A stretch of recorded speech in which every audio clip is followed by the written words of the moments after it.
जय हिंद फ्रेंड्स। यही वीडियो रे आम संधि चैप्टर को संपूर्ण भाव में आलोचना करवा जमती आमको सब कनसेप्ट गोटे वीडियो क्लीयर हो जहाँ भी क्वेश्चन आसिला आम कर तो ये चैप्टर निहाती दुईटा कि तीन टा क्वेश्चन पड़ो तार बेसिक जिनस देखा संधि कहले आम कौन बुझे नियम गुड़िक कौन तो आलोचना करदे ये संधि कहले कौन बुझिया ना पूर्वपदर शेष वर्ण परपदर प्रथम वर्ण ये पूर्वपद परपद कहले कौन बुझे मानकर दुईटा शब्द नवा धर महा गोटे आ गोटे हूँ इंद्र तो ये कौन हम ना महेंद्र हम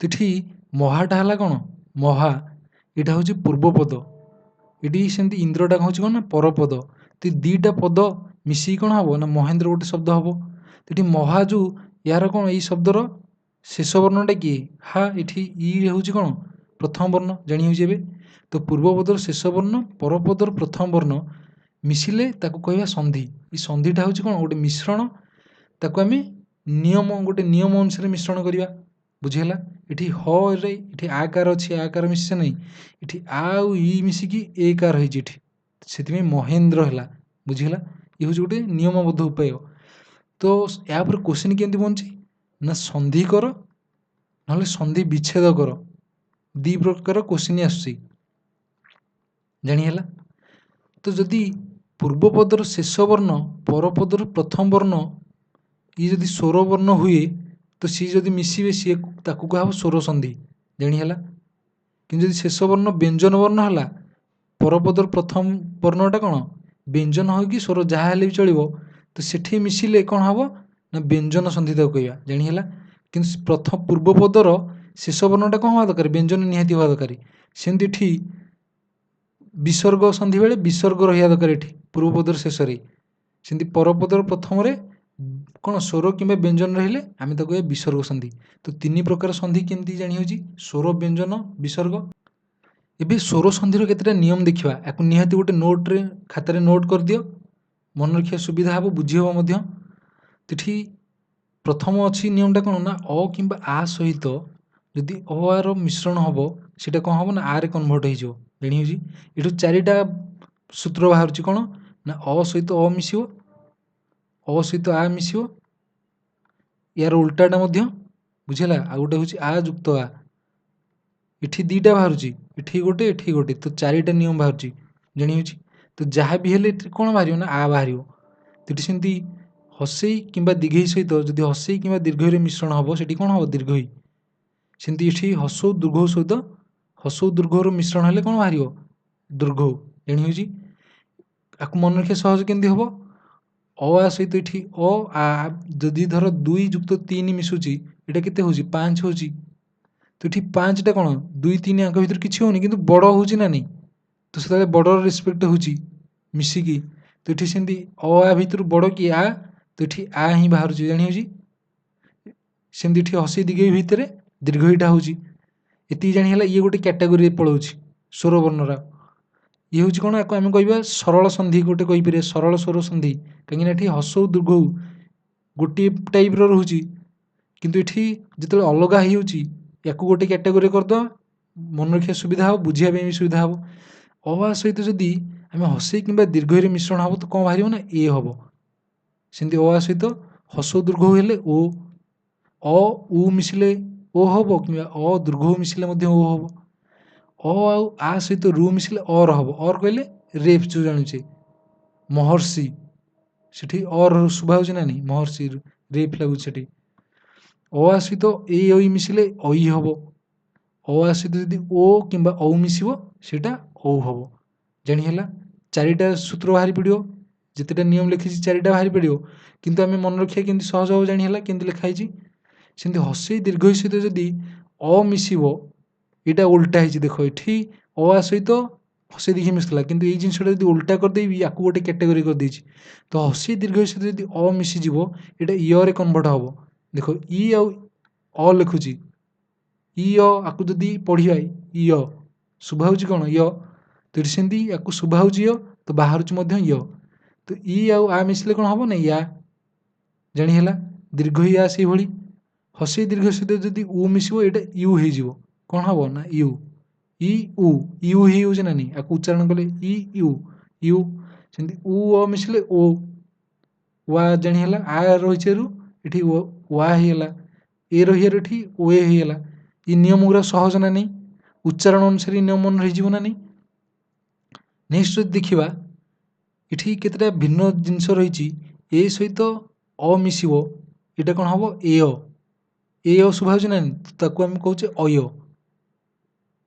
ଏ ଆଉ ଅ ମିଶିଲେ କ'ଣ ହେବ ନା ଅୟ, ଅୟ ସେମିତି ଏଇଟା ଆୟ। ଓ ଅ ମିଶିଲେ ଅବ କହିବା, ତାକୁ କ'ଣ କହିବା, ଓ ଆଉ ଅ ମିଶିଲେ ଅବ ହେବ, ଔ ଆଉ ଉ ମିଶିଲେ ଆବୁ ହେବ, ଜାଣି ହେଲା। ଓ ଆଉ ଅ ମିଶିଲେ କ'ଣ ହେବ ଅବ, ଔ ଆଉ ଉ ମିଶିଲେ କ'ଣ ହେବ ଆବୁ। ଏଇଟା କେମିତି ହେଉଛି ଦେଖ, ଏ ଆଉ ଅ ଅଛି ନା ନାହିଁ, ଧର ଏଇଟା କେମିତି ହେବ, ଅ ଇ ମିଶିଲେ ଏ ହେବ ନା ନାହିଁ, ତା ସହିତ ଏ ମିଶି ହେଇଛି, ତ ଏଇଟା କ'ଣ ହେଲା ଅ ଇ ଯୁକ୍ତ ୟ, ତ ୟ। ଆକୁ ଉଚ୍ଚାରଣ ଯଦି କରିଦେବା ଅୟ ଅୟ, ଜାଣି ହେଉଛି ନା ନାହିଁ। ତ ଏଇଭଳି ହେଉଛି ଏଠି ଅ ଆଉ ଇ ମିଶିକି ହେଉଛି ଏ ସହିତ ଅ ହେଉଛି ଅୟ, ଇଏ ସେଇଭଳି। ତ ଇଏ ହେଲା ସ୍ୱର ସନ୍ଧିର ସବୁତକ ନିୟମ, ୟାକୁ ନୋଟ୍ କରିଦିଅ, ନିହାତି ରିଭାଇଜ କଲାବେଳକୁ। ଏବେ ତାର କୋଶ୍ଚିନ୍ ଦେଖିବା। ଏଠି ଦେଖ ଭୂର୍ଦ୍ଧ ସନ୍ଧି ବିଚ୍ଛେଦ କଲେ କ'ଣ ହେବ, ଭୂର୍ଦ୍ଧ ଅଛି ତ ଭୂର୍ଦ୍ଧ ଦୀର୍ଘ ଅଛି ନା ନାହିଁ, ଦୀର୍ଘଟା କେମିତି ହସ ହସ ମିଶିଲେ ଦୀର୍ଘ ହେବ, କିମ୍ବା ଦୀର୍ଘ ମିଶିଲେ ହେବ, ଦୀର୍ଘ ହସ ଯାହା ବି ହେବା ଦରକାର। ଏଠି ଦୁଇଟା ଶବ୍ଦର ଅର୍ଥ ବି ରହିବା ଦରକାର। ଭୂ ଉର୍ଦ୍ଧ, ଏଇଟା କ'ଣ ଶବ୍ଦ ବାହାରୁଛି କି, ଧ ହେଉଛି କିନ୍ତୁ ଏହାର କିଛି ନାହିଁ। ଭୂ ଅର୍ଥ ପୃଥିବୀ, ଏଇଟା ହେବନି, ଏଠି ମଧ୍ୟ ହେବନି। ଏଠି ଦେଖ ଭୂ ଉର୍ଦ୍ଧ୍ୱ ରହୁଛି, ଉର୍ଦ୍ଧ୍ୱ ମାନେ ଉପରେ, ତ ଏଇଟା ହେବ। ଏଠି ଦୀର୍ଘ ନିୟମ ଅନୁସାରେ ହେଉଛି, ଜାଣି ହେଲା। ଏଠି କିନ୍ତୁ ଭୂର ଅର୍ଥ ଅଛି କି, ଇଏ ଭୂ ଅର୍ଥ ଭୂ ଧରିତ୍ରୀ, ଜାଣି ହେଲା। ଆନ୍ସର ହେଲା କି ନା ଘ। ସେମିତି ଅନ୍ୱେଷଣ ଯଦି ଦେଖିବା, ଅନୁଯୁକ୍ତ ଈଷଣ, ଅନ୍ୱେଷଣ ଓ ଏ ପଢ଼ୁଥିଲେ ନା ନାହିଁ, ଓ ଏ ଗୋଟେ ପଢ଼ିଲେ ନା ନାହିଁ, ଜାଣି ହେଲା। ତ ସେଇଟା କେମିତି ହେଉଥିଲା ନା ଉ ଆଉ ଏ ମିଶିକି ଓ ଏ ହେଉଥିଲା, ଜାଣି ହେଉଛି। ଉ ଆଉ ଏ ମିଶିକି କେଉଁଠି, ତ ଉଟା କାହାର ରହିବା ଦରକାର ନା ପୂର୍ବପଦର ଶେଷରେ ରହିବା ଦରକାର, ଉ ଶୁଭାଯିବା ଦରକାର। ସେମିତି ଏଟା ପରପଦର ପ୍ରଥମରେ ରହିବା ଦରକାର। ତ ଅନୁଯୁକ୍ତ ଈଷଣ କେଉଁଠି ହେଉଛି କି, ଏଠି ଅନ୍ୱେଷଣ ଅଛି କିନ୍ତୁ ଏଇଟା ହେବନି, ଏଇଟା ମଧ୍ୟ ହେବନି। ଏଠି ଦେଖ ଅନୁଯୁକ୍ତ ଈଷଣ ଅଛି, ଏଠି ଉ ଶୁଭା ଯାଉଛି, ଅନୁ ଉ ଈଷଣ, ତ ଅନ୍ୱେଷଣ ମିଶିଲେ ହେବ କ'ଣ ଅନ୍ୱୟ, ଓ ଏ ହେଇଗଲା। ତ ଆନ୍ସର ହେବ କି ନା ଖ। ସ୍ୱାଗତ, ସ୍ୱାଗତ ଅଛି ତ ଏଇଟା କ'ଣ ହେଇଯିବ ନା ସୁଯୁକ୍ତ ଆଗତ, ସ୍ୱା ଅଛି, ସ୍ୱା ଶୁଭା ହେଉଛି ମାନେ କ'ଣ ୱା, ତ କ'ଣ ହେଇଯିବ ସୁ, ଉ ଯୁକ୍ତ ଆ ମିଶିଲେ ୱା ହେବ। ତ ଆନ୍ସର ଏଠି ସୁଯୁକ୍ତ ଆଗତ କେଉଁଠି ଅଛି କି, ସୁ ଅଛି କେଉଁଠି କି, ଏଠି ନାହିଁ, ଏଠି ନାହିଁ। ତ ତିନିଟା କି ହେଇପାରିବନି, କି ହେବ ନା ଘଟା ହେବ ସୁଯୁକ୍ତ ଆଗତ, ସ୍ୱାଗତ ହେଇଗଲା। ସେମିତି ନୟନ ସନ୍ଧି ବିଚ୍ଛେଦ କଲେ କ'ଣ ହେବ, ନୟନ, ନୟନ ଅୟ ଶୁଭା ହେଉଛି, ନୟନ ଏଥିରେ ଅୟ ଅଛି, ତ ନେ ଯୁକ୍ତ ଅନ, ନୟନ, ଏ ଆଉ ଅ ମିଶିଲେ ଅୟ ହେବ। ତ ଅୟଟା କେମିତି କେଉଁଠି ହେବ, ଦେଖ ନୟ ଅନ, ଏଇଟା ହେବନି, ଏଇଟା ମଧ୍ୟ ହେବନି। ତ ନେ ଅନ କିଏ ଅଛି ନା ଘରେ ଅଛି। ପବନ ସେମିତି, ପବନ ପବନ ଅବ ଶୁଣିଥିଲେ ନା ନାହିଁ, ଅବ ଗୋଟେ ଦେଖିଲେ କ'ଣ ସୂତ୍ରରେ ଅବ ଅଛି, ଅବଟା କେମିତି ହୁଏ, ଓ ଆଉ ଅ ମିଶିଲେ ଅବ ହୁଏ। ତ ଓ ଆଉ ଅ କେଉଁଠି ଅଛି ଦେଖ, ପୋ, ଏଠି ଓ ଶୁଭା ହେଉଛି, ଏଠି ପ ଅ ଶୁଭା ହେଉଛି, ଏଠି ଓ ନାହିଁ, ଏଠି ମଧ୍ୟ ନାହିଁ, ଏଠି ପୁ ଉ ଶୁଭା ହେଉଛି। ତ ପୋ ଅନ ଏଠି ପବନ ହେବ। ତ ଆନ୍ସର ହେବ କିଏ ନା ଗ, ପୋ ଯୁକ୍ତ ଅନ, ଓ ଆଉ ଅ ମିଶିକି ଅବ ହେଲା, ତ ସେଇ ଜିନିଷ ଅନୁସାରେ ପବନ ହେଲା। ଗବାକ୍ଷ, ୟାକୁ ଯଦି ସନ୍ଧି ବିଚ୍ଛେଦ କରିଦେଇ ଗବାକ୍ଷ, ଏଠି କ'ଣ ଅଛି ଅବ ବି ଅଛି, ଗୋ ଅକ୍ଷ, ଗବାକ୍ଷ କ'ଣ ହେବ ଗୋ ଅକ୍ଷ, ଗବାକ୍ଷ। ତ ଆନ୍ସର ହେବ କିଏ ନା କ। ଅତୁଳୈଶ୍ୱର୍ଯ୍ୟ, ଅତୁଳୈଶ୍ୱର୍ଯ୍ୟ ଅତୁଳ ଯୁକ୍ତ ଐଶ୍ୱର୍ଯ୍ୟ, ଅତୁଳେୟ ଐ ଶୁଭା ହେଇଛି ଏଠି ନା ନାହିଁ, ଅତୁଳ ଯୁକ୍ତ ଐଶ୍ୱର୍ଯ୍ୟ, ଅତୁଳୈଶ୍ୱର୍ଯ୍ୟ। ଦେଖ କେଉଁଠି ଐ ଅଛି କେଉଁଠି, ଏଠି ଅ ତ ଶୁଭା ଅଛି, ଏଠି ଆ ହେଇଛି, ଆ ବି ମଧ୍ୟ ହେବ, କିନ୍ତୁ ଅତୁଳା ସେମିତି କିଛି ନାହିଁ, ଅତୁଳ ଅଛି। ଐଶ୍ୱର୍ଯ୍ୟ, ଐଶ୍ୱର୍ଯ୍ୟ ଏଠି ଅଛି, ଏଠି ଐଶ୍ୱର୍ଯ୍ୟ ଅଛି। ଆନ୍ସର ହେବ କି ଗ। ତଥା ଯୁକ୍ତ ଏବ କ'ଣ ହେବ ନା ତଥେଇବ, ତଥା ଆ ଆଉ ଏ ମିଶିଲେ କ'ଣ ହେବ ଐ, ଏଠି ଆ ଓ ଏ ମିଶିଲେ କ'ଣ ହେବ ନା ଐ। ତଇ କେଉଁଠି ଅଛି ଦେଖ, ତଥେଇବ, ତଥେଇବ, ତାଥେଇବ, ଏଠି ତା ଥେଇବ ହେଇଛି ତ ଏଇଟା ହବନି, କେଉଁଟା ହବ ନା ଖଟା ହବ, ତଥେଇବ। ତାପରେ ଦେଖିବା ଗୋଟେ ଦେଇଛି ଅ କିମ୍ବା ଆ ପରେ ଓ ବା ଔ ମିଶିଲେ କ'ଣ ହବ, ଅ ସହିତ ଓ ମିଶିଲେ କ'ଣ ହବ, ଔ। ଅ ଆ ସହିତ ଯଦି ଓ ର ମିଶ୍ରଣ ହବ ତ କିଏ ବାହାରିବ, ଔ ହବ। ଆନ୍ସର ହବ କିଏ ନା ଗ। ଜାଣି ହେଉଛି କେମିତି ହେଉଛି। ଏବେ ଦେଖିବା ଏଇ ଯେଉଁ ସ୍ୱର ସନ୍ଧିର ଆଉ କେତେଟା ସନ୍ଧି ରହିଛି ତାକୁ ଦେଖିଦେବା ସମ୍ପୂର୍ଣ୍ଣ। ଏଠି ଦେଖ ଅ ମିଶିକି ଆ ହେଉଥିଲା, ଏଇଟା ନିୟମ ପଢ଼ିଲେ ତାର ଉଦାହରଣ କି ସବୁ ରହିଛି ନା ଦେବଯୁକ୍ତ ଅସୁର କ'ଣ ହେଲା, ଏଠି ଅ ଯୁକ୍ତ ଅ ରହିଛି ତ ଦେବାସୁର ହେଉଛି। ସେମିତି ଶ୍ଵେତାମ୍ବରରେ ଶ୍ଵେତ ଯୁକ୍ତ ଅମ୍ବର, ଜାଣି ହେଉଛି ଅ ଶୁଭା ହେଉଛି ନା ଶ୍ଵେତ ଅମ୍ବର। ନୀଳାଚଳ ତ ନୀଳ ଯୁକ୍ତ ଅଚଳ। ଗ୍ରାମାଞ୍ଚଳରେ ସେମିତି ଗ୍ରାମ ଯୁକ୍ତ ଅଞ୍ଚଳ। ଦେଖ ଦୁଇଟା କି ଶବ୍ଦ ଯେଉଁ ରହୁଛି ତାର ଅର୍ଥ ନିହାତି ରହୁଛି, ଆଉ ଅର୍ଥ ଅନୁସାରେ କ'ଣ ଉଚ୍ଚାରଣଟା ବି ସେଇଭଳି ହେଉଛି। ଗ୍ରାମ ଅ ଶୁଭା ହେଉଛି, ଅ ମିଶିକି ଏଠି ଅଞ୍ଚଳ ହେଲା, ଅ ମିଶିକି ଏଠି ଆ ହେଲା ଯେଉଁ ଗ୍ରାମାଞ୍ଚଳ ହେଲା। ଅସ୍ତଯୁକ୍ତ ଅଚଳ ଏଇଟା କ'ଣ ହେଉଛି, ଅସ୍ତାଚଳ। ସେମିତି ଅ ଆର ମିଶ୍ରଣରେ କି ହେଉଛି ଆ, ତ ସିଂହ ଯୁକ୍ତ ଆସନ ସିଂହାସନ। ଗୁଣ ଯୁକ୍ତ ଆକାର ଗୁଣାକାର। ଏଠି ବୁଝିହେଲା ନାହିଁ, ଣ ଆ ମିଶିକି ଣା ହେଇଗଲା ଏଠି ଗୁଣା। ଉଚ୍ଚ ଯୁକ୍ତ ଆସନ ଉଚ୍ଚା, ଚ ଆ ମିଶିକି ଏଠି ଆ ଆକାର ହେଇଛି ଉଚ୍ଚା, ଆ ହେଇଯାଇଛି, ବୁଝିହେଲା। ଚିତା ଯୁକ୍ତ ଅନଳ ତ ଏଇଟା ହେଇଯିବ କ'ଣ ଚିତାନଳ। ସେମିତି ସୁଧାଂଶୁରେ ସୁଧା ଯୁକ୍ତ ଅଂଶୁ ସୁଧାଂଶୁ। ଏଠି ଆ ମିଶିକି ହେଲା ନା ଆ ହେଉଛି। ସେମିତି ବିଦ୍ୟା ଯୁକ୍ତ ଆଳୟ ବିଦ୍ୟାଳୟ। ଏଠି ଆ ରହିଛି, ଏଠି ମଧ୍ୟ ଆ ରହିଛି, ଏଠି ଦେଖ ଆର କନଭର୍ଟ ହେଇଛି ନା ନାହିଁ। ଏଠି ଦେଖ ଯେତେକ ସନ୍ଧି ହେଉଛି ଏଇଟା ପୂର୍ବ କ'ଣ ପୂର୍ବ ପଦର ଶେଷ ବର୍ଣ୍ଣ ସହିତ ଯୋଗ ହେଉଛି। ଏଠି ଯେଉଁ ଦେବ ଅ ଇଏ ଅ ମିଶିକି ଆ ସହିତ ଯୋଗ ହେଇଗଲା ବ ସହିତ, ଏଠି ବ ସହିତ ଯୋଗ ହେଇଛି ନା ନାହିଁ। କିନ୍ତୁ ଗୋଟେ ଗୋଟେ ଜାଗାରେ ପରବର୍ଣ୍ଣ ସହିତ ଯୋଗ ହେବ, ପରପଦର ପ୍ରଥମ ବର୍ଣ୍ଣ ସହିତ, ଜାଣି ହେଉଛି। ଏଠି କିନ୍ତୁ ଶୁଦ୍ଧ ଯୁକ୍ତ ଆକାର ଆ ସହିତ ଆ ମିଶିଲା ତ ସୁଧାକର ହେଲା। ନେକ୍ସଟ ଦେଖିବା ସେମିତି ଯତୀନ୍ଦ୍ର, ଇ ମିଶିଛି ଏଠି ଇ ମିଶିଛି ଦୀର୍ଘ ଇ ହେଇଛି ଯତୀନ୍ଦ୍ର, ଜାଣି ହେଉଛି ହସି ହସି ମିଶିକି ଦୀର୍ଘ ଇ ହେଇଛି ନା। ସେମିତି ଅତି ଯୁକ୍ତ ଇବ ଅତୀବ ଦୀର୍ଘ ଇ ହେଲା। ଏଠି ପରି ଯୁକ୍ତ ଇକ୍ଷା ପରୀକ୍ଷା ଦୀର୍ଘ ଇ ହେଇଛି ପରୀକ୍ଷା। ମୁନି ଯୁକ୍ତ ଈଶ୍ୱର ତ ମୁନୀଶ୍ୱର ଦୀର୍ଘ ଇ ହେଲା।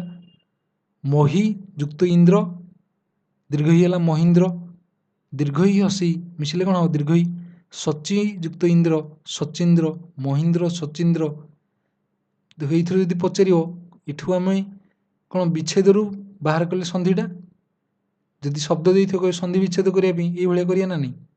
ମହୀନ୍ଦ୍ର ଦୀର୍ଘ ଇ ଶୁଭା ହେଉଛି ଆମକୁ ତ ମହି ଯୁକ୍ତ ଇନ୍ଦ୍ର ହେଇପାରେ, କିନ୍ତୁ ମହାଯୁକ୍ତ ଇନ୍ଦ୍ର ଥିବ ତ ଏଇଟା ମହେନ୍ଦ୍ର ତ ହେଇପାରିବନି, ଏଇଟା ହେବ ମହେନ୍ଦ୍ର। ହରେ ଏକାର ଲାଗିଯିବ କ'ଣ ହେଇଯିବ ମହେନ୍ଦ୍ର ହେଇଯିବ। ଦୀର୍ଘ ଇ ଅଛି, ଏଠି କ'ଣ ଦୀର୍ଘ ଇ ହେଇଯିବ ତ ମହି ଈଶ୍ୱର ମହୀଶ୍ୱର ହେଇଗଲା ଦୀର୍ଘ ଇ। ଅବନି ଯୁକ୍ତ ଈଶ ତ ଅବନିଶ। ଇଟା ୟା ସହିତ ଲାଗିଯାଉଛି ନ ସହିତ ତ ନି ହେଇଗଲା ସ ଲାଗିଗଲା ସେମିତି ଅବନିଶ, ଜାଣି ହେଲା। ସୁଯୁକ୍ତ ଉକ୍ତି ଏଠି ହସଉ ଅଛି, ଏଠି ମଧ୍ୟ ହସଉ ଅଛି ତ ଏଇଟା କ'ଣ ହେଇଯାଉଛି ଦୀର୍ଘ କନଭର୍ଟ ହେଇଯାଉଛି ସୁକ୍ତି। ଏଠି ସାଧୁ ଯୁକ୍ତ ଉଦ୍ୟମ ହସଉ ହସଉ ସାଧୁ ଉଦ୍ୟମ। ପେସେନ୍ସ ରଖିକି ପଢ଼ିବାର ଅଛି ଆକୁ, ବୁଝିହେଲା ନାହିଁ। ପେସେନ୍ସ ରଖିକି ପଢ଼ିଲେ ମାଇଣ୍ଡରୁ ଏଣ୍ଟ୍ରି କରିବ। ଯଦି ଗୋଟେ ଗୋଟେ ଥର ରିଡ଼ିଂ ମାରିଦେବା ଆମେ ଜାଣିପାରିବା ନା ନାହିଁ କେମିତି କ'ଣ ହେଉଛି। ଏଠି ଦୀର୍ଘ ହସ ହସ ମିଶିକି ଦୀର୍ଘ ହେଉଛି ତ ଏଠି ସାଧୁ ଉପଦେଶ ତ ସାଧୁ ଯୁକ୍ତ ଉପଦେଶ ଅଛି। ସାଧୁ ଉପଦେଶ ହେଲେ ସାଧୁ ଉପଦେଶ। ଦୀର୍ଘଟା କେମିତି ହେଉଛି ହସଉ ହସଉ, ଶବ୍ଦକୁ ଭାଙ୍ଗି ପାରିବା ନା ନାହିଁ। ଏଠି ହସଉ ଦୀର୍ଘ ଯଦି ମିଶୁଛି ଦୀର୍ଘ ହେଉଛି ତାର ଉଦାହରଣ କି ସିନ୍ଧୁ ଯୁକ୍ତ ଉର୍ମି ସିନ୍ଧୁର୍ମି। ଲଘୁ ଯୁକ୍ତ ଉର୍ମି ମିଶିଲେ କ'ଣ ହେବ ଲଘୁର୍ମି। ହସଉ ଏଠି ମଧ୍ୟ ଦୀର୍ଘ କ'ଣ ହେଲା ଲଘୁ ଉର୍ମି। ଏ ଦୁଇଟାକ ମିଶିଗଲା ଗୋଟେ କ'ଣ ବର୍ଣ୍ଣରେ କନଭର୍ଟ ହେଇଗଲା। ଦୀର୍ଘ ହସଉ ମିଶିକି କ'ଣ ହେବ କ'ଣ ଦୀର୍ଘ ହେବ ତ ବଧୁ ଯୁକ୍ତ ଉକ୍ତି, ଏଇଟା ହେଇଯାଉଛି କ'ଣ ବଧୁକ୍ତି। ଦୀର୍ଘ ମିଶିଲେ କ'ଣ ହେବ ଦୀର୍ଘ ତ ଭୂ ଯୁକ୍ତ ଉର୍ଦ୍ଧ ଭୂ ଦୀର୍ଘ ଅଛି, ଏଠି ଦୀର୍ଘ ତ ଭୂର୍ଦ୍ଧ ହେଇଗଲା।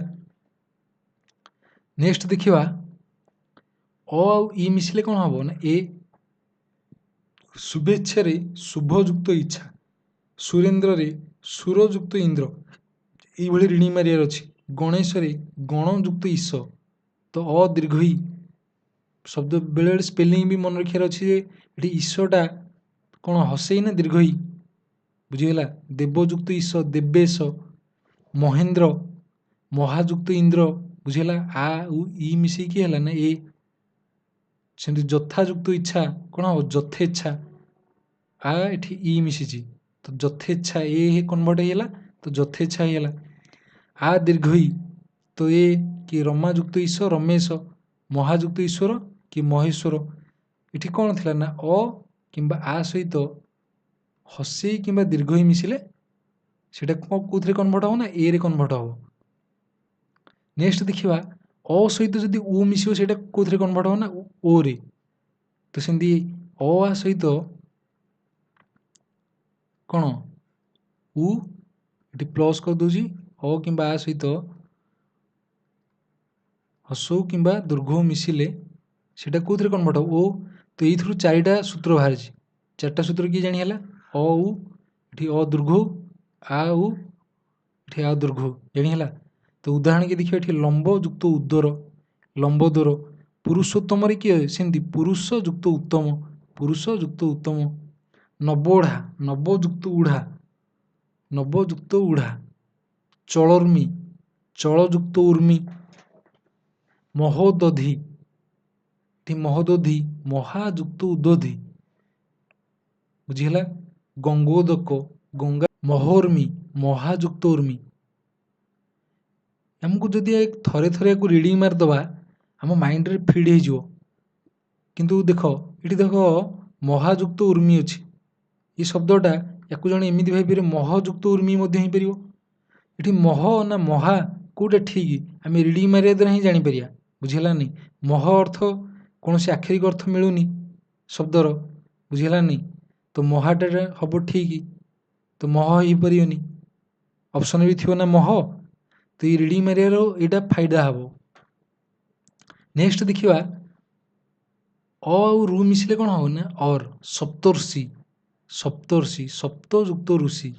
देवर्षि देवयुक्त ऋषि देवयुक्त ऋषि।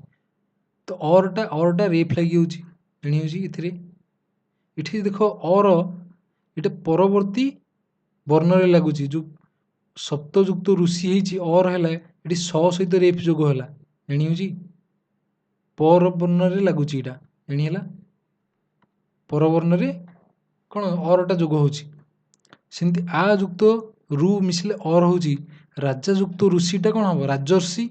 महायुक्त ऋषिटा सेमती महर्षि बुझीगला ना नहीं। एबे देखिबा अ सहित ए मिसिले अ सहित ए ओई जहाँ मिसिले सेटा कौन ओई रे कन्वर्ट हो जानी है। एबे देखो हितयुक्त एसी हितैषी जनैक जनयुक्त एक अ ए मिसिला जनई। अतुल ऐश्वर्य अ ऐ ऐ अतुल ऐश्वर्य ये क्वेश्चन करथिले ना। तथायुक्त एव तथैव। महायुक्त ऐश्वर्य महेश्वर्य ये ह सहित ऐ लगिगला हई महेश्वर्य। अ उ मिसिले कौन हम ना औ सेमती औ मिसिले औ आ सहित मिसिले औ जानी चारिटा सूत्र गोटे थर केमती मन रखिपर। अ किंबा आ सहित ओ किंबा और जदि मिश्रण हम सेटा कौन कन्वर्ट हो ना औ। तो ये जलयुक्त औघ से कौन कन्वर्ट हो जलौघ। बिंबोष्ठ व्यतिक्रम यहाँ बिंबयुक्त ओष्ठ बिंब। तो ओ रही ओष्ठ तो बिंबोष्ठ हो व्यतिक्रम यहाँ जानी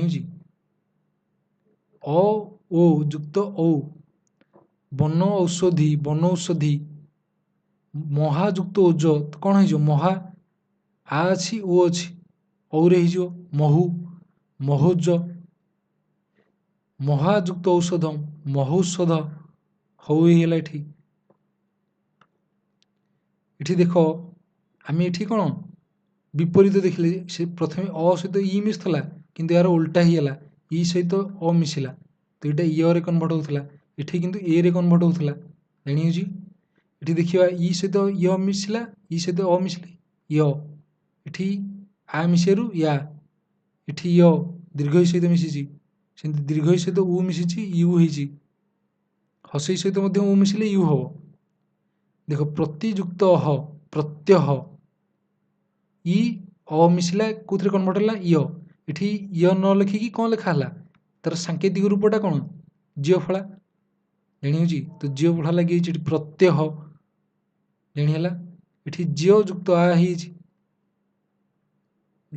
ଇତି ଯୁକ୍ତ ଆଦି ଇତ୍ୟାଦି, ସୂଚୀ ଯୁକ୍ତ ଅଗ୍ର, ଇ ଅ ୟ ହେଉଛି ସୂଚୀ ଅଗ୍ର, ଅଭିଯୁକ୍ତ ଉଦୟ ଅଭ୍ୟୁଦୟ ଅଭ୍ୟୁଦୟ ଜାଣି ହେଉଛି ୟୁ ଜ୍ୟ ଫଳା ହସଉକାର, ଏଠି ଜ୍ୟ ଫଳା ହସଉକାର ଲାଗୁଛି। ନେକ୍ସଟ ଦେଖିବା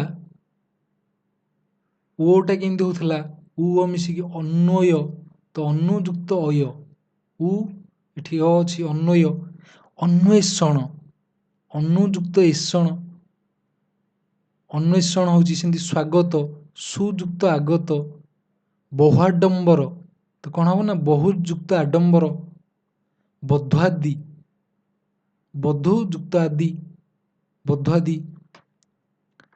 ନେକ୍ସଟ ଦେଖିବା ନୟନଟା ସେମିତି କ'ଣ ହେଉଛି ନେ ଯୁକ୍ତ ଅନ ନୟନ, ନାୟକ ଏଠି ଅୟ ବୁଝିହେଉଛି ନା, ଅୟ କେମିତି ହବ ନା ଏ ଅ ମିଶିକି ଅୟ ହେଇଛି, ଏଠି ସେମିତି ନାୟକ ଅଇ ଆଉ ଅ ମିଶିକି ଆୟ ହେଉଛି, ତ ନଈ ଯୁକ୍ତ ଅକ ନାୟକ, ଗଇ ଯୁକ୍ତ ଆକ ଅକ ଗାୟକ, ଏଣି ହେଉଛି ଆୟ, ତ ଗ ଆୟ ଯୁକ୍ତ କ ଗାୟକ ହେଉଛି, ଓ ଯୁକ୍ତ ସେମିତି କ'ଣ ହବ ନା ଅବ, ତ ଭୋ ଯୁକ୍ତ ଅନ ଭବନ, ପୋ ଯୁକ୍ତ ଅନ ପବନ, ପବନର କରିଥିଲେ ସନ୍ଧି ବିଚ୍ଛେଦଟା।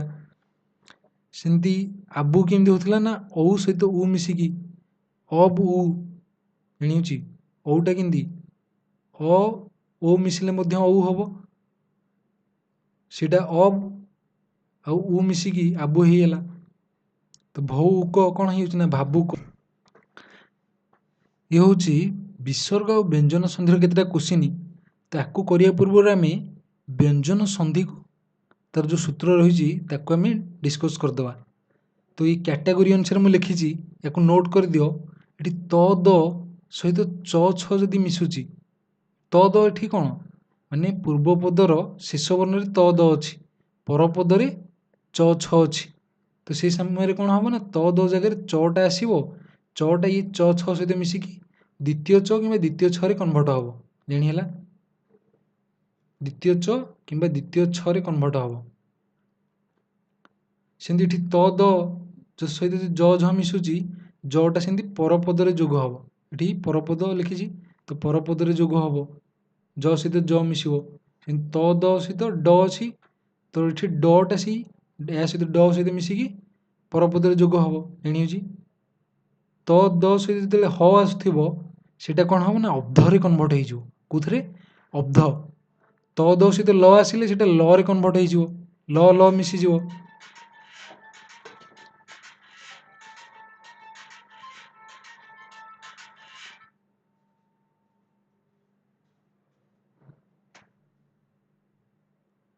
ଏଠି ଯଦି ତ ଦ ସହିତ ସ ଆସୁଛି ବୁଝିହେଲା, ତ ସେଇଟା କ'ଣ ହେବ ନା ଦ୍ୱିତୀୟ ଛରେ କନଭର୍ଟ ହେଇଯିବ, ଏଠି ତ ଦ ଯୋଗକୁ ରିପ୍ଲେସ୍ କରିବ ଚ, ପୁଣି ଏ ସରେ ଅଛି ସଟା ଚରେ କନଭର୍ଟ ହେଇଯିବ, ବୁଝିହେଲା ମିଶିକି ଦ୍ୱିତୀୟ ଛରେ କନଭର୍ଟ ହେବେ ସେମାନେ। ତ ଦେଖିବା ଡିସ୍କସ୍ ଯେତେବେଳେ ଉଦାହରଣ ଆସିବ ସେଇ ଅନୁସାରେ ଜାଣିପାରିବା, କ୍ଲାରିଟି ମିଳିଯିବ ଆମକୁ। ଦ ଧ ସହିତ କ ଖ କିମ୍ବା ପ ଫ କିମ୍ବା ସ ମିଶିଲେ ସେଇଟା ତରେ କନଭର୍ଟ ହେବ, ସେମିତି ସ ସହିତ ତ ମିଶିଲେ ଟ, ସ ସହିତ ଥ ମିଶିଲେ ଠରେ କନଭର୍ଟ ହେବ। ଏବେ ଇଏ ହେଲା ଗୋଟେ କ୍ୟାଟାଗୋରୀ, ଇଏ ଯେତକ ଡିସ୍କସ୍ କଲି ଇଏ ହେଉଛି ଗୋଟେ କ୍ୟାଟାଗୋରୀର, ଏତକ ବୁଝିଲେ ଆକୁ ମନେ ରଖିବା ସହଜ ହେଇଯିବ। ସ ସହିତ ତ ମିଶିଲେ ଟ, ସ ସହିତ ଥ ମିଶିଲେ ଠ, ତ ଏଠୁ ଉଦାହରଣ ଅନୁସାରେ ଷଷ୍ଠ ଅଷ୍ଟମୀ ଏଗୁଡ଼ା ଯେଉଁ ହେଉଛି ସେ ଉଦାହରଣ ବୁଝିବା ସେଠୁ। ଏଠି ସେମିତି ସମ କିମ୍ବା ପରି, ଇଏ ହେଉଛି କ'ଣ ନା ଉପସର୍ଗ, ଉପସର୍ଗ ସହିତ ଯେତେବେଳେ କ୍ରୁ ଧାତୁ ସମ ପରି ସହିତ କ୍ରୁ ଧାତୁ ମିଶିବ, କ୍ରୁ ଧାତୁ ଅଛି ମାନେ ସଟା ସ ଯୋଗ ହେବ କାହା କେଉଁଥିରେ ନା ପରବର୍ଣ୍ଣରେ, ସମ୍ ଯୁକ୍ତ କାର ସଂସ୍କାର ହେଇଯିବ। ଜାଣି ହେଉଛି ସେ ମନେ ରଖ ସମ ଆଉ ପରି ୟାକୁ ନୋଟ୍ କଲେ ନୋଟ୍ କରିଦିଅ। କିନ୍ତୁ ଉଦାହରଣ ହେଉଛି ବ୍ୟଞ୍ଜନ ସହିତ ଯଦି ଛ ମିଶୁଛି ସେଇଟା ଦ୍ୱିତୀୟ ଛରେ କନଭର୍ଟ ହେଉଛି। କେମିତି ନା ଏଇ ବ୍ୟଞ୍ଜନଟା ଯଦି ଶୁଭା ହେଉଛି ଧର ଅନୁ କି ଧର ଅନ୍ତଃସ୍ଥିତ ସ୍ୱର ବର୍ଣ୍ଣଟା ପରେ ଚ ଆସିବା ଦରକାର। ଅନୁ ଏଇଟା ଲେଖିଛି, ଏଠି ନ ଅଛି ନା ନାଇଁ କ'ଣ ବ୍ୟଞ୍ଜନ, କିନ୍ତୁ ଶୁଭା ହେଉଛି କ'ଣ ଉ ଅନୁ। ତ ଇଏ ହେଲା ଅନ୍ତଃସ୍ଥିତ ସ୍ୱରବର୍ଣ୍ଣ। ସ୍ୱରବର୍ଣ୍ଣଟା କେମିତି ଜାଣି ହେଲା ଉ ଶୁଭା ହେଉଛି। ତ ଯେତେବେଳେ ଏଇଭଳି ଥିବ ୟା ପରେ ଚ ସେ ଯୋଗ ହେବ। ବୁଝିହେଉଛି ଚ ଯୋଗ ହେବ, ଏଇ ଚଟା ଛ ସହିତ ଯୋଗ ହୋଇକି ଦ୍ୱିତୀୟ ଛରେ କନଭର୍ଟ ହେବ। ସେମିତି ମୋର କେତେଟା କ୍ୟାଟାଗୋରୀ ରହିଛି, ମକୁ ଗୋଟେ କ୍ୟାଟାଗୋରୀ କରିଦେଇଛି। ମୋ ସହିତ ଯଦି ଅବର୍ଗୀୟ ବ୍ୟଞ୍ଜନ, ବର୍ଗୀୟ ଅବର୍ଗୀୟ ଜାଣିଛେ, ବର୍ଗୀୟ କିଏ କଚଟ ତପ, ସେମିତି ଅବର୍ଗୀୟ ବ୍ୟଞ୍ଜନ ଯଦି ମିଶୁଛି ମୋ ସହିତ ସେଇଟା ଅନୁସାରେ କନଭର୍ଟ ହେଇଯିବ। କିନ୍ତୁ ମୋ ସହିତ ଯଦି ବ୍ୟଞ୍ଜନ ବର୍ଗୀୟ ବ୍ୟଞ୍ଜନ ମିଶିବ ତ ବର୍ଗୀୟ ବ୍ୟଞ୍ଜନ ଅନୁସାର ହେବ। କିନ୍ତୁ ଆଉ କ'ଣ ହେଇପାରିବ ନା ବ୍ୟଞ୍ଜନ ବର୍ଗର ପଞ୍ଚମ ବର୍ଣ୍ଣ। ଜାଣି ହେଉଛି ମୋ ସ୍ଥାନରେ କ'ଣ ଲାଗିଯିବ, ମୋ ସ୍ଥାନରେ ପଞ୍ଚମ ବର୍ଣ୍ଣ। ଧର କ ଲେଖା ହେଇଛି, ଏଠି ବ୍ୟଞ୍ଜନରେ କ ଅଛି, ତ ୟାର ପଞ୍ଚମ ବର୍ଣ୍ଣ କିଏ ହେଇଯିବ ଖ ଗ ଘ ଙ ଅଛି, ପଞ୍ଚମ ବର୍ଣ୍ଣଟା କିଏ ଙ। ବୁଝିହେଲା ନାହିଁ କ ଖ ଗ ଘ ଙ ନା ନାହିଁ, ତ ଙ ହେବ ମୋ ଜାଗାରେ ପଞ୍ଚବର୍ଣ୍ଣ କଲେ ଜାଣି ହେଲା କ'ଣ। ସେମିତି ବ୍ୟଞ୍ଜନ ସହିତ ନ କିମ୍ବା ମ ମିଶିଲେ ବର୍ଗର ପଞ୍ଚମ ବର୍ଣ୍ଣ ଆଡ଼୍ ହେବ, ବର୍ଗର ପଞ୍ଚମ ବର୍ଣ୍ଣ ଯୋଗ ହେବ। ଉଲ୍ଟାଟା ମ ସହିତ ବ୍ୟଞ୍ଜନ ହେଉଥିଲା, ଏଠି ବ୍ୟଞ୍ଜନ ସହିତ ନ କିମ୍ବା ମ ହେଲା। ଜାଣି ହେଲା ଏ ମୋର କ୍ୟାଟାଗୋରୀଟା। ସେମିତି ଆଉ ଗୋଟେ ଲାଷ୍ଟ କ'ଣ ନା ବ୍ୟଞ୍ଜନ ସହିତ ଯଦି ସ୍ୱରବର୍ଣ୍ଣ କିମ୍ବା ବର୍ଗର ତୃତୀୟ ଚତୁର୍ଥ ବର୍ଣ୍ଣ, ବର୍ଗ ତୃତୀୟ ଚତୁର୍ଥ ମାନେ ଧର କ ବର୍ଗରେ ଖ ଗ ଘ, ତା ଭିତରେ ତୃତୀୟ ଚତୁର୍ଥ କିଏ ନା ଗ ଘଟା ହେଉଛି ତୃତୀୟ ଚତୁର୍ଥ। ଏଠି ସେମିତି ଜ ରଳ ବ ହ, ବୁଝିହେଉଛି ବ୍ୟଞ୍ଜନ ସହିତ ସ୍ୱରବର୍ଣ୍ଣ କିମ୍ବା ତୃତୀୟ ଚତୁର୍ଥ ବର୍ଣ୍ଣ କିମ୍ବା ଜ ରଳ ବ ହ, ଏହା ଭିତରୁ ଯାହା ବି ଗୋଟେ ମିଶିଥିଲେ ସେଠି ବର୍ଗର ତୃତୀୟ ବର୍ଣ୍ଣ ହେବ। ବର୍ଗ ତୃତୀୟ ବର୍ଣ୍ଣ ଏଠି କିଏ କ ଖ ଗ ଭିତରୁ ତୃତୀୟ ବର୍ଣ୍ଣ କିଏ ନା ଗ। ଉଦାହରଣ କଲେ କମ୍ପ୍ଲିଟଲି ମାଇଣ୍ଡରେ ମନେ ରହିଯିବ, କିନ୍ତୁ ଏ ସୂତ୍ରକୁ ଲେଖିଦିଅ। ଦେଖ ଏଠି ଲେଖା ହେଇଛି ଦିକ୍ ଯୁକ୍ତ ଅନ୍ତ, ଏଇଟା କ'ଣ ହେଉଛି ନା ଦିଗନ୍ତ। ଏଇ ଲାଷ୍ଟ ସୂତ୍ରଟା ଯେଉଁ ପଢ଼ିଲେ ଏଠି ଦିକ୍ କ ଅଛି ବ୍ୟଞ୍ଜନ, ଏଠି ଅ, ବୁଝିହେଲା ସ୍ୱରବର୍ଣ୍ଣ ଏଇଟା ଅ, ତ ମିଶିକି କ'ଣ ହେବ ନା ଦିଗନ୍ତ ହେଇଛି। କେମିତି ହେଇଛି ଏଠି ବର୍ଗର ଏଇ ଯେଉଁ କ ବର୍ଗର ତୃତୀୟ ବର୍ଣ୍ଣଟା କିଏ ଗ, ତ ଗ ଆଡ଼ ହେଲା ଦିକ୍ ଯୁକ୍ତ ଅନ୍ତ ଦିଗନ୍ତ। ଉତ୍ ଯୁକ୍ତ ଯାପନ, ତ ବର୍ଗର ଦେଖାହେବ ତ ଥ ଦ, ତ ଉତ୍ ଯୁକ୍ତ ଯାପନ ଉଦ୍ଯାପନ ଦରେ କନଭର୍ଟ ହେଇଗଲା। ଦିକ୍ ଯୁକ୍ତ ଗଜ ଦିଗ୍ଗଜ, ଦିକ୍ ଯୁକ୍ତ ଗଜ କ'ଣ ହେଲା ନା ଦିଗ୍ଗଜ। କଟା ଏଠି ଗରେ କନଭର୍ଟ ହେଇଯାଇଛି। ଉତ୍ ଯୁକ୍ତ ଘାଟନ ଉଦ୍ଘାଟନ, ତ ଜାଗାରେ କିଏ ଆସିଲା ଦ ଆସିଲା। ବାକ୍ ଯୁକ୍ତ ଈଶ ବାଗିଶ, କ ଜାଗାରେ କିଏ ଆସିଲା ଗ, ତୃତୀୟ ବର୍ଣ୍ଣ ଯୋଗ ହେଉଛି ଜାଣି ହେଉଛି ନା ନାହିଁ। ନିଚ ଯୁକ୍ତ ଅନ୍ତ ନିଞ୍ଜନ୍ତ, ଦିକ୍ ଯୁକ୍ତ ବଳୟ ଦିଗ୍ବଳୟ, ଜୟତ୍ ଯୁକ୍ତ ରଥ ଜୟଦ୍ରଥ। ନେକ୍ସଟ ଦେଖିବା, ଜାଣି ହେଲା ସେଇଟା। ଏଠି ଦେଖ ଚଳତ ଯୁକ୍ତ ଚିତ୍ର ଅଛି, ଏଠି ତ ଅଛି, ଏଠି ଚ ଯୋଗ ହୋଇଛି, ତ କ'ଣ ହେବ ତ ଜାଗାରେ ଚ ଆସିବ। ଦେଖ ତ ଚ ଆଉ ଇ, ଏଠି ଚ ଇ ହେଇଛି, କିନ୍ତୁ ଏଇ ତ ଜାଗାରେ ଚ ଆସିବ, ଚ ଚ ମିଶିକି ଦ୍ୱିତୀୟ ଚ ହେବ। ଏଠି ଇ ରହିଯିବାରୁ କ'ଣ ହେଇଛି ହସି ଲାଗିଯାଇଛି। ତ ଚଳତ ଯୁକ୍ତ ଚିତ୍ର ଦ୍ୱିତୀୟ ଚରେ କନଭର୍ଟ ହେଇଗଲା ଚଳଚ୍ଚିତ୍ର। ଉତ୍ ଯୁକ୍ତ ଚାରଣ ଉଚ୍ଚାରଣ, ଦ୍ୱିତୀୟ ଚ ଆସିଲା। ସେମିତି ଉତ୍ ଯୁକ୍ତ ଛେଦ, ତ କିମ୍ବା ଦ ପରେ ପଡ଼ିଥିଲା ନାହିଁ, ଚ ଛ ଆସିଲେ କ'ଣ ହେବ ଦ୍ୱିତୀୟ ଛରେ କନଭର୍ଟ ହେବ ଉଚ୍ଛେଦ ହେଲା। ବିପଦଚୟ ବିପଦଚୟ, ତଦ୍ ଯୁକ୍ତ ଛବି ତଚ୍ଛବି। ସେମିତି ଏଠି ଜ ଝ କଥା କହିଥିଲେ, ତ ଦେଖ ଉତ୍ ଯୁକ୍ତ ଜ୍ୱଳ, ଜ ଲାଗିଗଲା ଦୁଇଟା ଉଜ୍ଜ୍ୱଳ ହେଇଗଲା। ଏଇଠୁ ଯେଉଁ ତ ଜାଗାରେ ଜ ରିପ୍ଲେସ୍ ହେବ, ଜଟା ୟା ସହିତ ମିଶିବ ପରବର୍ଣ୍ଣରେ, ଯେଉଁ ପର ବର୍ଣ୍ଣର ପ୍ରଥମ ପର ଶବ୍ଦର ପ୍ରଥମ ବର୍ଣ୍ଣରେ ଲାଗିଯିବ, ତ ଜ ମିଶିକି ଦ୍ୱିତୀୟ ଜରେ କନଭର୍ଟ ହେଇଗଲା ଉଜ୍ଜ୍ୱଳ ହେଇଗଲା। ସେମିତି ଜଗତ୍ ଯୁକ୍ତ ଜନନୀ ଜଗତ୍ ଜନନୀ ହେଇଗଲା। ବିପଦ ଯୁକ୍ତ ଜନକ ବିପଦଜନକ ହେଲା। ଦ ଆଉ ଏଠି ଜ ମିଶିଛି। ବୃହତ୍ ଝଟିକାରେ ସେମିତି ତ ଜାଗାରେ କି ଏଠି ଜ ରିପ୍ଲେସ୍ ହେବ, ଜ ଯୋଗ ହେବ ନା, ଜ ଝ ସହିତ ମିଶିକି ଜ ହେଲା ଏଠି। ବୃହତ୍ ଝଟିକା, ବିପଦ ଯୁକ୍ତ ଝଟିକା, ବିପଦ ଝଟିକା ଜାଣିହେଲା। ଏଠି ଦ ଜାଗାରେ ଜ ଆସିବ, ବୁଝିହେଲା। ଏଠି ଦ ଲେଖା ହେଇଛି କିନ୍ତୁ ଏଠି ଜ, ବିପଦ ଝଟିକା। ନେକ୍ସଟ ଦେଖିବା ଡ କଥା କହୁଥିଲେ, ତ ପରେ ତ କିମ୍ବା ଦ ପରେ ଡ ଆସିବ। ଏ ତ ଦ ଜାଗାରେ ଡ ରିପ୍ଲେସ୍ କରିବ, ଇଏ ଡଟା ୟା ସହିତ ମିଶିବ, ତ ଦୁଇଟା ଡ ହେଇଯାଉଛି। ସେମିତି ଉତ୍ ଯୁକ୍ତ ଡିନ, ଉଡ୍ଡୀନ, ଦୁଇଟା ଡ ଆସିଲା ନା। ଏଠି କେମିତି ଲେଖିଛି ୟାକୁ, ଡ ଡ ଦୁଇଟା ଡ। ତଦ୍ ଯୁକ୍ତ ଡିଣ୍ଡିମ, ତଡିଣ୍ଡିମ, ତ ସେମିତି ଡ କଥା ଗଲା। ତ ହ ମିଶିଲେ କ'ଣ ହୁଏ ନା ଅବ୍ଧ, ତ ଉତ୍ ଯୁକ୍ତ ହାର, ଉଦ୍ଧାର ହବ। ସେମିତି ତଦ୍ ଯୁକ୍ତ ହିତ, ତଦ୍ଧିତ, ଉତ୍ ଯୁକ୍ତ ହତ, ଜାଣି ହେଉଛି ନା ନାହିଁ। ଏଠି ଅବ୍ଧ ଜାଣିହେଲା, ଉଦ୍ଧତ। ଏ ଭାଇ ଆକୁ ବୁଝିବାର ଅଛି, ବୁଝିହେଲେ ସହଜ ଲାଗିବ, ନ ବୁଝିପାରିଲେ କଷ୍ଟ ଲାଗିବ ନିହାତି। ଏଠି ଜାଣିବାର ଅଛି, ସମୟ ଟିକେ ଦେବାର ଅଛି। ଉତ୍ ଯୁକ୍ତ ହାର, ଉଦ୍ଧାର, ଉତ୍ ଯୁକ୍ତ ଲେଖ, ଏଠି କ'ଣ ହେଇଛି ତ ସହିତ ଲ ମିଶୁଛି, ତ ଉଲ୍ଲେଖ ହବ।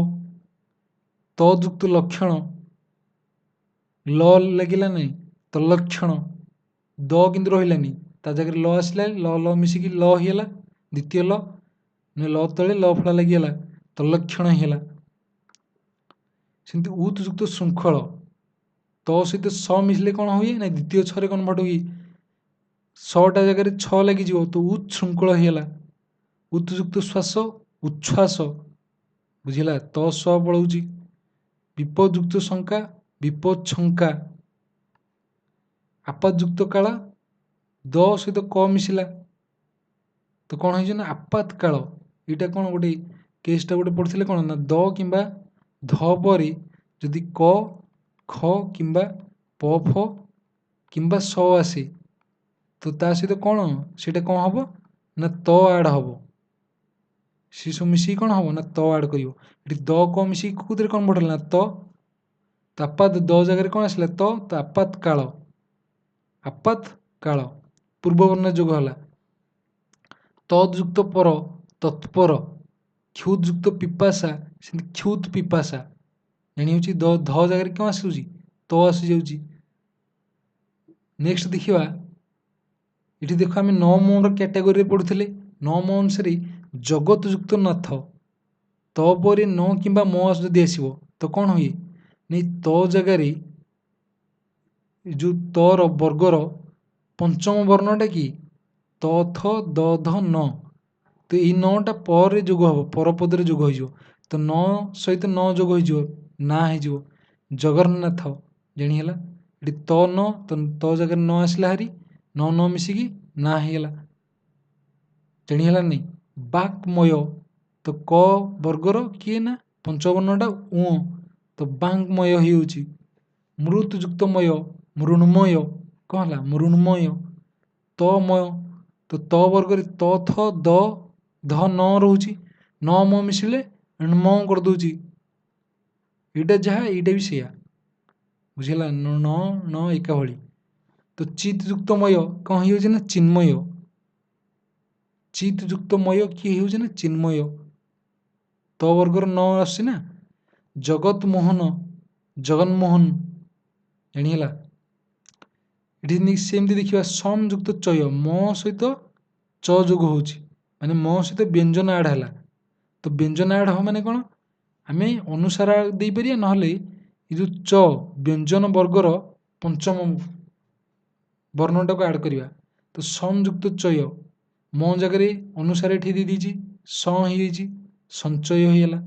କିନ୍ତୁ ଏଠି ମ ହଟେଇକି କ'ଣ କରୁଛି ନା ଅଞ୍ଚ କରିଦେଇଛି। କେମିତି ହେଇଛି, ନିୟ ଆଉ ଚ ମିଶିଛି, ମ ଜାଗାରେ କ'ଣ ଆସିଛି, ଏ ଚ ବର୍ଗର ପଞ୍ଚମ ବର୍ଣ୍ଣଟା କ'ଣ ନିୟ, ଚ ଛ ଜ ଝ ନିୟ।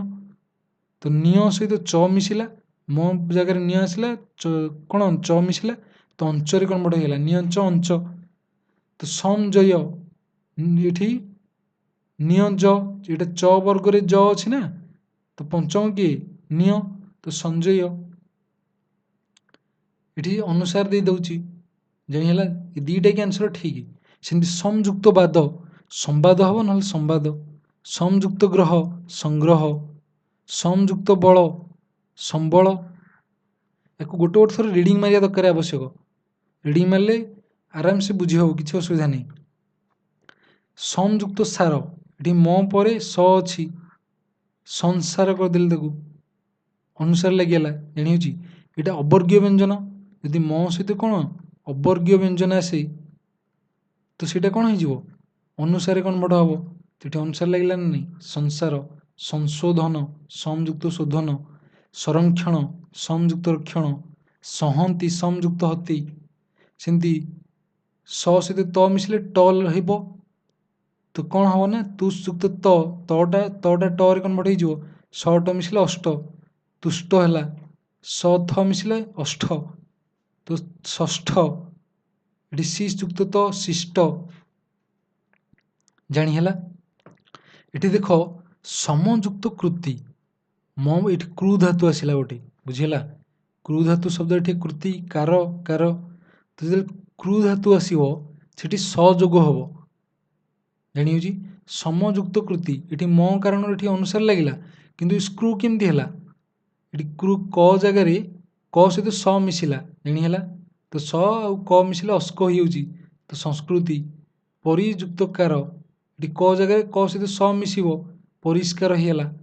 ସଂଯୁକ୍ତ କାର ସଂସ୍କାର ହେବ ଜାଣିହେଉଛି। ଏଠି ଦେଖ ଅନୁଯୁକ୍ତ ଛେଦ ଅନୁଚ୍ଛେଦ ହେବ।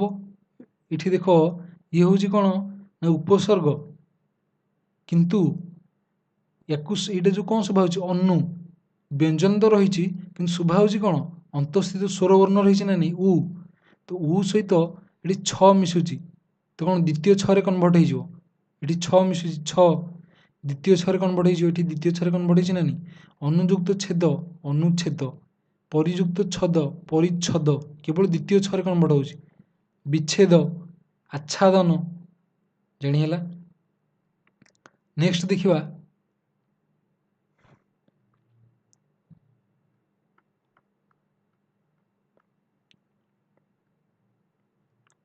ତ ଦେଖ यार क्वेश्चन जो देखिए मृण्मय या सन्धि विच्छेद कले कौन हम मृण्मय पढ़ी थे ना न म हूँ न म मिशिजी तो त वर्गर पंचम वर्ण हूँ ये देख त वर्गर पंचम वर्ण कौन हम मृतुर्णमय ना मृतमय ना मृण्मय ना मय यहाँ हेनी यहाँ हेनी ये न रोचे यहाँ हेनी तो त वर्गर त थ द ध न रोचे तो न सहित म मिसिकी म हुए यहाँ म बा म जानीला किंतु मृण्मय अपेक्षा मृण्मयटा शुभा हूँ भल से मृतयुक्तमय मृण्म कौन मृण्मय नहींकि मृण्मय है आंसर हम कि ना क। ये अनुच्छेद सन्धि विच्छेद कले कौन हम अनुच्छेद कौन हम ना अनु ये पढ़ले अनुयुक्त छेद देख अनुयुक्त छेद कौटी अच्छी द्वितीय छरे देती कि यहाँ कौन गोटे छ तो दीटा कि ऑप्शन एका कर देती आंसर गोटे क को नवा यहाँ कौन द्वितीय छ नुह बुझीगला क्योंटी ठीक पचार आमको निरीक्षण निरीक्षण निरीक्षण तो न रे हसीकार प्रथम रहा दरकार तो ये दीर्घ ही रही तो न रे हसी ये अच्छी किंतु र रे दीर्घ ही रहा दरकार तो घ हम आंसर क्योंटी ठीक पचार तो अधोगति अधोगति आंसर हो कि ना अधोगति बुझीगला कटा हूँ अधोगतिटा ठीक आंसर। परिष्कार सन्धि विच्छेद कर परिष्कार पढ़ले परियुक्त कार क्रू धातु अच्छी क्रू धातु अनुसार सयोग हम तो सी अनुसार ये अस्क हो परिष्कार आंसर हो कि ना क।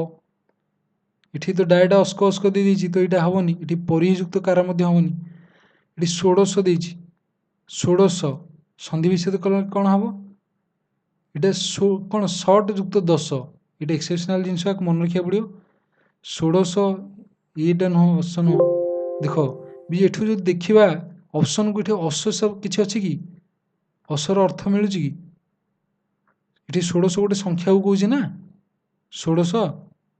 ଏଠି ଦେଖ ଷଟ ଯୁକ୍ତ 10, ଇଏ ଗୋଟେ ସଂଖ୍ୟାକୁ ଦର୍ଶାଇଲା, କିନ୍ତୁ ଏଇ ସଂଖ୍ୟା ସହିତ କୌଣସି ରିଲେଟେଡ୍ ନଥିଲା, ତ ଘଟା ହବ ଆନ୍ସର। ଷଟ ଯୁକ୍ତ 10, ଷଟ 10 ମିଶିଲେ କ'ଣ ହବ ନା 16 ଘ। ସେଇ ଜିନିଷଟା ଏଠି ସନ୍ଧି, ଏଠି ବିଚ୍ଛେଦ କହିଛି।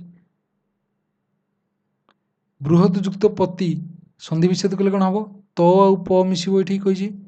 ଯେତେବେଳେ ତ ସହିତ ପ ଆସିବ କ'ଣ ହବ, ତ ଆଉ ପ ଅଛି ନା, ଆମେ ପଢ଼ିଥିଲେ ଗୋଟେ ସ୍ପେଶିଆଲ କ୍ୟାଟେଗୋରୀ, ତ କିମ୍ବା ଦ ସହିତ କ ଖ ପ ଫ ସ ଥିଲେ ତ ପ କ'ଣ ହବ ନା ଏଠି ସ ଗୋଟେ ଆଡ଼ ହବ, କ'ଣ ହବ ନା ସ ଯୋଗ ହବ। ତ ବୃହତ ଯୁକ୍ତ ପତି ପରବର୍ଣ୍ଣରେ ସ ଯୋଗ ହେଇଯିବ, ବୃହସ୍ପତି ହେଇଯିବ। ତ ବୃହସ୍ପତିରେ କୋଉଟା ଠିକ୍ ଆନ୍ସର, ତ ଗଟା ବୃହସ୍ପତି। ଜାଣିଗଲେ ଏଠି ଅସ୍ପ ଅଛି, ଏଠି ମଧ୍ୟ ଅସ୍ପ ଅଛି, କିନ୍ତୁ ଆନ୍ସର ବୃହସ୍ପତି ଏଇଟା। ଏଠି ଦେଖ ଜଗଦୀଶ୍ୱର ଅଛି, ତ ସନ୍ଧି ବିଚ୍ଛେଦ କଲେ କ'ଣ ହବ, ଆମେ ଗୋଟେ ପଢ଼ିଥିଲେ ଦିକ୍ ଯୁକ୍ତ ଅନ୍ତ, ଦିକ୍ ଯୁକ୍ତ ଅନ୍ତ, ଏଇଟା ହେଉଥିଲା କ'ଣ ନା ଦିଗନ୍ତ।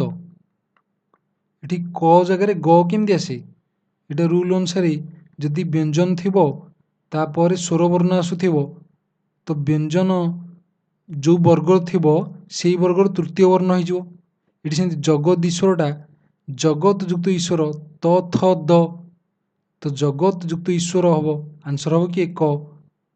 ଜାଣିହେଲା, ତ ଖ ହବନି, ଏଠି ଘ ହବନି, ତ ତୃତୀୟ ବର୍ଣ୍ଣ ଅନୁସାରେ ଆନ୍ସର ହେଲା କି ଜଗତ ଯୁକ୍ତ ଈଶ୍ୱର। ନେକ୍ସଟ ଦେଖିବା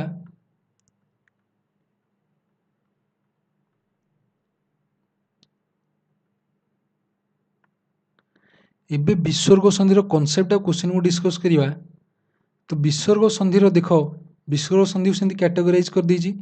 ତ ବିସର୍ଗ ସହିତ ଯଦି ପୂର୍ବ ବର୍ଣ୍ଣରେ ପୂର୍ବ ପଦରେ ବିସର୍ଗ ଅଛି, ପରପଦରେ ଚ କିମ୍ବା ଛ ଅଛି, ତ ସେଠି ଅଶ୍ଚ ଅଶ୍ଚରେ କନଭର୍ଟ ହେଇଯିବ।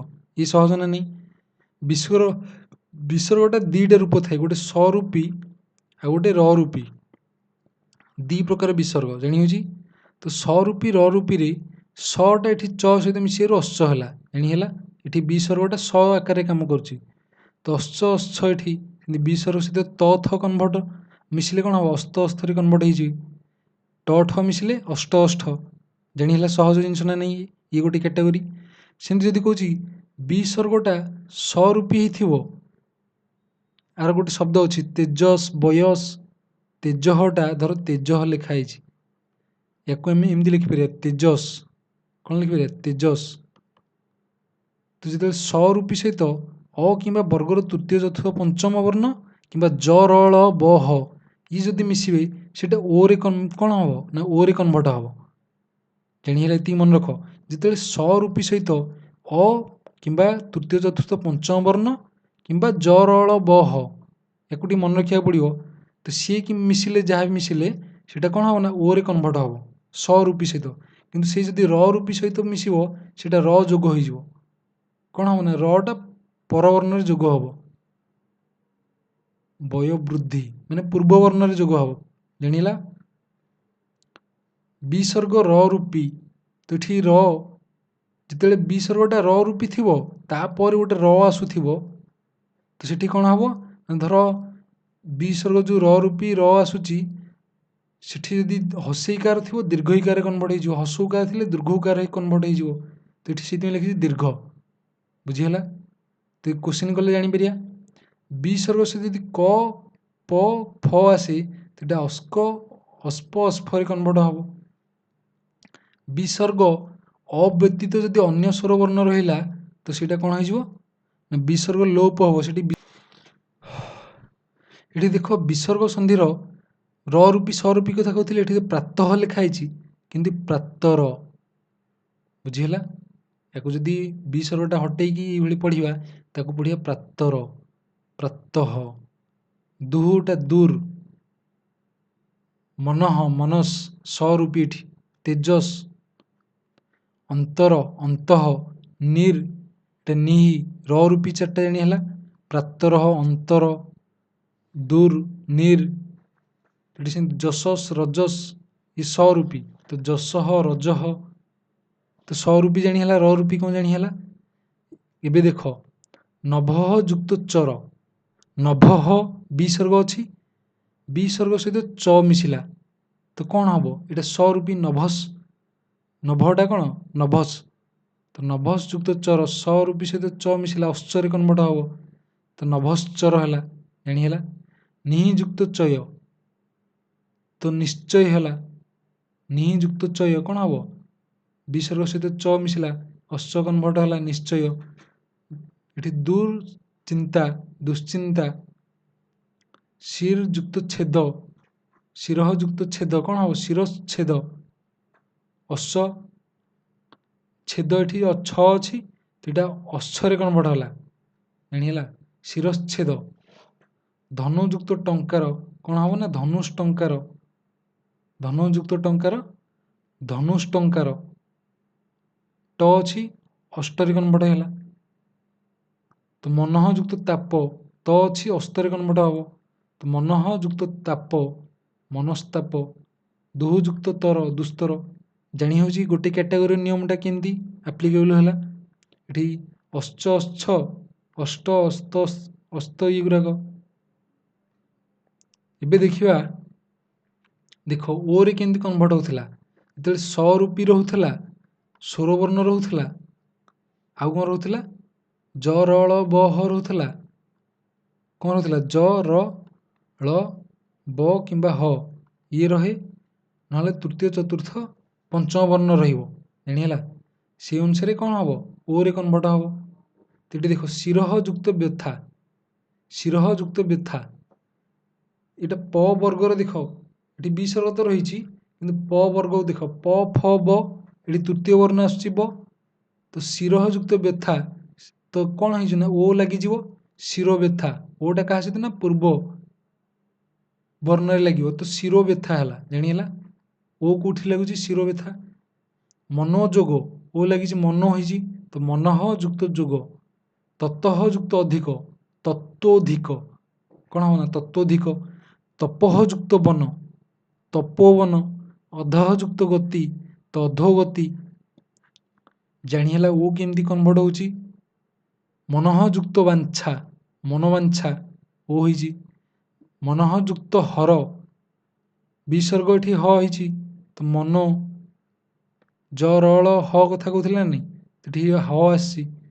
ବୟଃ ଯୁକ୍ତ ବୃଦ୍ଧି, ବୟୋ ବୃଦ୍ଧି। ମନଃ ଯୁକ୍ତ ରଞ୍ଜନ, ମନୋରଞ୍ଜନ। ତେଜଃ ଯୁକ୍ତ ମୟ, ତ କ'ଣ ହେଇଯିବ? ତେଜୋମୟ। ଓରେ କେମିତି କନ୍ଭର୍ଟ ହେଲା? ଓ କାର, ଓ ଜାଗାରେ ଏଠି କ'ଣ ଲାଗୁଛି ନା ଓ କାର ଲାଗିଯାଉଛି। ତ ପୁନଃ ଯୁକ୍ତ ଅପି, ଏଠି ଆସିଲା ର ରୂପୀ, ର ଅନୁସାରେ କ'ଣ ଯୋଗ ହେବ ନା ର ରୂପୀରେ ର ଯୋଗ ହେବ, ତ ଏଇଟା ପୁନଃଟା କ'ଣ ପୁନର୍ ଯୁକ୍ତ ଅପି, ତ ପୁନରପି। ଏଠି ପୁନଃଟା ଉଚ୍ଚାରଣ ହେବ କ'ଣ? ପୁନର୍ ଯୁକ୍ତ ମୂଷିକ, ପୁନର୍ମୂଷିକ, ଜାଣିହେଲା। ନିର୍ ଯୁକ୍ତ ଜନ, ନିର୍ଜନ। ଦୁର୍ ଯୁକ୍ତ ଗତି, ଦୁର୍ଗତି, ଜାଣି ହେଉଛି କେମିତି ହେଉଛି? ର ଏଠି ରହୁଛି, ରଟା ତା ସହିତ ପରେ ଯୋଗ ହେଇକି ରେଫରେ କନ୍ଭର୍ଟ ହେଉଛି, ଏଠି ଜାଣିହେଲା ନାହିଁ। ସେମିତି ଧନୁ ଯୁକ୍ତ ବିଦ୍ୟା, ଧନୁର୍ବିଦ୍ୟା, ଏଇଟା ଯଦି ବିସର୍ଗ ହଟେଇଦେବା ଏଇଟା ଧନୁରୁ ହେବ, ବିସର୍ଗ ଜାଗାରେ ଧନୁର୍ଯୁକ୍ତ ବିଦ୍ୟା, ର ବ ମିଶିକି ଅର୍ବ ହେଇଗଲା, ଧନୁର୍ବିଦ୍ୟା। ସ୍ୱର୍ଗତ, ସୋହ ଯୁକ୍ତ ଗତ, ସ୍ୱର୍ଗତ। ଏଠି ଦେଖ ମୁହୁର୍ମୁହୁ, ଇଏ ଗୋଟେ ଇମ୍ପୋର୍ଟାଣ୍ଟ, ମୁହୁର୍ମୁହୁ ଲେଖା ହେଇଛି ନା ନାହିଁ, ତ ମୁହୁ ଯୁକ୍ତ ମୁହୁ, ମୁହୁର୍, ଏଠି ର ଶୁଭାଯିବ, ରଟା ମୁଁ ସହିତ ମିଶିଲେ ରେଫ୍ ଲାଗିଯିବ, ମୁହୁର୍ମୁହୁ ହେଇଗଲା। ପୁନରାଗମନ, ପୁନଃ ଯୁକ୍ତ ଆଗମନ, ପୁନରାଗମନ, ଏଇଟା ରଟା ମଧ୍ୟ ଏଠି ଆ ରହିଯାଇଛି, ତ ର ଆ ମିଶିକି ରା ହେଇଗଲା। ଅନ୍ତର୍ଦାହ, ଦରେ ରେଫ୍ ଲାଗିଗଲା, ଅନ୍ତର୍ଦାହ। ନିଃ ଯୁକ୍ତ ଦେଶ, ନିର୍ଦେଶ। ନିର୍ଯୁକ୍ତ ଲୋଭ, ନିର୍ଲୋଭ। ଅନ୍ତର୍ଯୁକ୍ତ ହିତ, ଅନ୍ତର୍ହିତ। ନିର୍, ଏଠି ନିର୍ ହେବ ଉଚ୍ଚାରଣ, ଧନ, ନିର୍ଧନ। ଆୟୁର୍, ଆୟୁର୍ଟା କ'ଣ ହେବ? ଆୟୁର୍ ଯୁକ୍ତ ବେଦ, ଆୟୁର୍ବେଦ। ଏଇ ଜିନିଷ ଗୁଡ଼ା ଗୋଟେ ଗୋଟେ ଥର ରିଡ଼ିଂ ମାରିବା ଆବଶ୍ୟକ। ନେକ୍ସଟ କ୍ୱେଶ୍ଚିନ୍ ଦେଖ, ମନଃ ଯୁକ୍ତ କାମନା ଅଛି, ଏଠି ବିସର୍ଗ ସହିତ କ ପ ଫ ମିଶିଲେ ଆମେ ପଢ଼ିଥିଲେ ଅସ୍କ ଅସ୍ପ ଅସ୍ଫ ଏଗୁଡ଼ା ହେବ, ତ ମନଃ ଯୁକ୍ତ କାମନା, ମନସ୍କାମନା, ଅସ୍କରେ କନ୍ଭର୍ଟ ହେଲା। ନିଃ ଯୁକ୍ତ ଫଳ, ନିଷ୍ଫଳ। ନିହି ଯୁକ୍ତ ପାପ ନିଷ୍ପାପ ଅସ୍ପରେ କନ୍ଭର୍ଟ ହେଉଛି, ଜାଣିହେଲା। ସେମିତି ଧନୁଃ ଯୁକ୍ତ ପାଣି ଧନୁଷ୍ ପାଣି ଅସ୍ପ ହେଲା। ନମଃ ଯୁକ୍ତ କାର ନମସ୍କାର, ପୁରଃ ଯୁକ୍ତ କାର ପୁରସ୍କାର। ଆମେ ର ରୂପୀରେ ପଢ଼ିଥିଲେ ଯେ ବିସର୍ଗ ସହିତ ଯଦି ବିସର୍ଗ ପରେ ଯଦି ର ଆସେ, ର ରୂପୀ ସହିତ ଯଦି ର ଆସିବ, ର ମିଶିକି ଯେତେବେଳେ ଥିବ ହସେଇଟା ଦୀର୍ଘରେ କନ୍ଭର୍ଟ ହେବ କିମ୍ବା ହସଉଟା ଦୀର୍ଘରେ କନ୍ଭର୍ଟ ହେବ, ଜାଣିହେଲା। ତ ହସେଇଟା ଦୀର୍ଘରେ କନ୍ଭର୍ଟ ହେବ। ଏଠି ଦେଖ ନିହି ଯୁକ୍ତ ରସ ଅଛି, ଏଇଟା ନିର୍ ଯୁକ୍ତ ରସ ଜାଣି ହେଉଛି ର ରହିଯାଉଛି। ତ ବିସର୍ଗ ଲୋପ କ'ଣ ହେଲା, ଲୋପ ହେବ। ତ ଏଠି ନି ହେଇଯିବ ଦୀର୍ଘ ହେଇଯିବ, କ'ଣ ହେବ ଦୀର୍ଘରେ କନ୍ଭର୍ଟ ହେବ। ଚକ୍ଷୁ ଯୁକ୍ତ ରୋଗ, ସେଟା ଚକ୍ଷୁ ହସଉଟା ଦୀର୍ଘରେ କନ୍ଭର୍ଟ ହେବ, ବିସର୍ଗ କିଛି ରହିବନି, ଚକ୍ଷୁ ରୋଗ। ନିହି ଯୁକ୍ତ ରବ ନିରବ ହେବ। ସେମିତି ଏଠି ଅତଃ ଯୁକ୍ତ ଏବ ଅତଏବ ହେବ, ଜାଣିହେଲା। ତ ଇଏ ହେଲା ବିସର୍ଗ ସନ୍ଧିର ଉଦାହରଣ ସବୁ। ତ ବିସର୍ଗ ସନ୍ଧିର ଉଦାହରଣ ସବୁ ଜାଣିହେଲେ ଏବେ ତାର କେତେଟା କୋଶ୍ଚିନ୍ କରିଦେବା।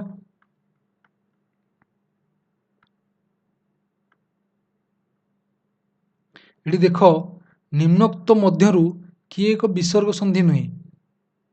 ଏଠି ଦେଖ ଚକ୍ଷୁ ରୋଗ ଆମେ ପଢ଼ିଲେ ନା, ଚକ୍ଷୁ ଯୁକ୍ତ ରୋଗ ଅଛି ବିସର୍ଗ ସନ୍ଧିରେ ଅଛି। ପୁନଃମୂଷିକ ଅଛି ରେଫ୍ ଲାଗିଛି। ସଂସ୍କାର ଏଠି ଅନ୍ତର୍ହିତ ରେଫ୍ ଲାଗିଛି, ଜାଣିହେଉଛି ବିସର୍ଗ ଅଛି ନିହାତି, ତ ସଂସ୍କାର ନାହିଁ। ଏଇଟା ସଂଯୁକ୍ତ କାର, ତ ଗ ଆନ୍ସର ହେବ କି ଗ। ଧନୁଷ୍ ପାଣି ପଢ଼ିଲେ ନା, ତ କ'ଣ ହେବ ଆନ୍ସର ଧନୁଃ ଯୁକ୍ତ ପାଣି। କେଉଁଠି ଅଛି ଧନୁଃ ଯୁକ୍ତ ପାଣି, କରେ ଅଛି ଧନୁଃ ଯୁକ୍ତ ପାଣି।